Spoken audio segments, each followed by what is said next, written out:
Nagki-crave ako ng tinuguan. Sa tabi namin, merong karenderya. May luto siyang tinuguan doon. Diyos ko, ang mahal na pala ng order ngayon, day. Isang order, 70 pesos. Ang kunti-kunti.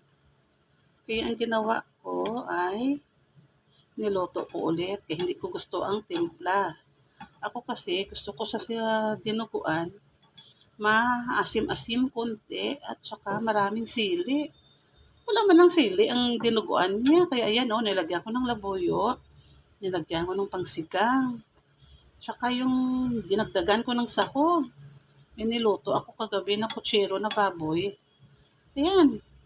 Nilagyan ko, ginupit-gupit ko at hinalo para maraming sahog. Diyos ko, day. Ang kunti-kunti talaga. 70 pesos. Kung hindi lang ako nagkikrave, parang ay ko bumili. Ayan niluto ko na ulit